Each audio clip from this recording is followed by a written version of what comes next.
Hi, good morning, Renee. Good morning, Christine. Good morning.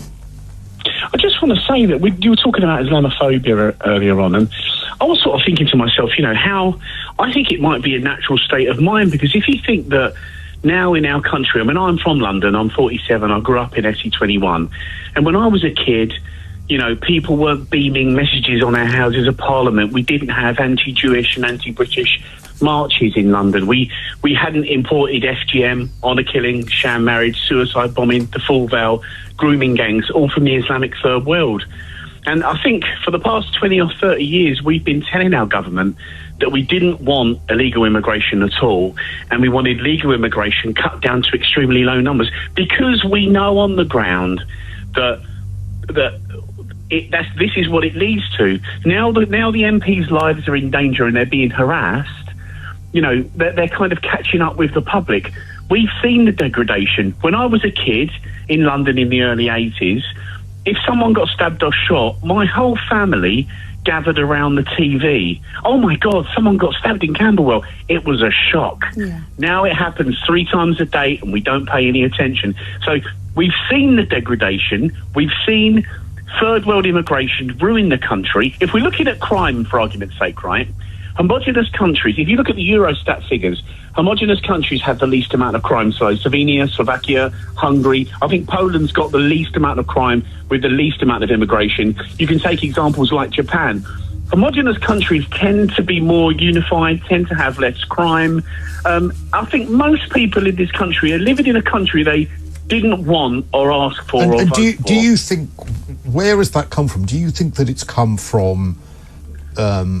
because I've had arguments about this with friends who said, well, actually, you have to blame partly the state for that, because if the state doesn't sanction, if the state doesn't facilitate people integrating and being part of an overriding culture, an overriding feeling of belonging in the UK, then there is some responsibility with the people who move here, but there's also a big responsibility on the state for allowing that to happen. What would you say to that?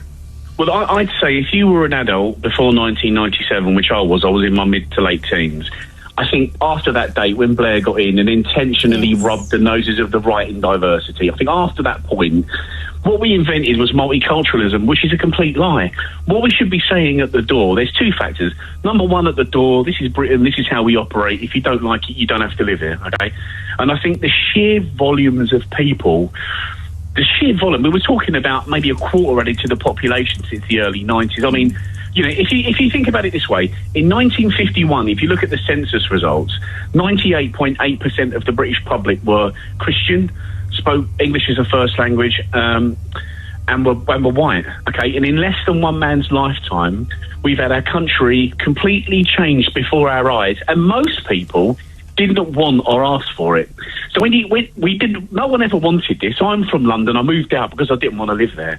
And most people up and down the country think this way. And also, in the last 7 or 8 general elections, one of the top 3 topics on the doorstep has been immigration. We've asked the government for 10, 20, 30 years. We gave them explicit instructions to stop illegal immigration and bring legal immigration down to low numbers, and they've ignored us. Okay, so that's red and blue.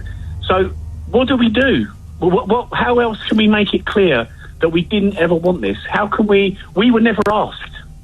I wish you'd called in when Jonathan was here. What an eloquent way to explain how people... Did you? We didn't take calls in that hour, so you weren't ignored.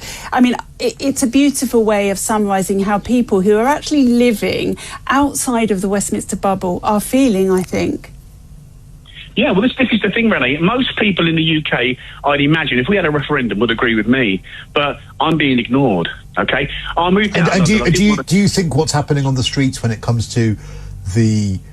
extremism we're seeing in some of that protest, do you think that is how what you're describing has manifested?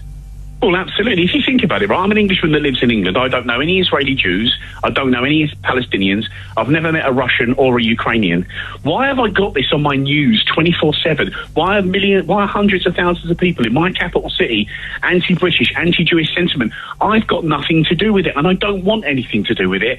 I don't know why they're protesting in London. If you feel so strong, I like the way that no one ever protested about the Jordanians or the Syrians getting killed. They were Muslims too. Do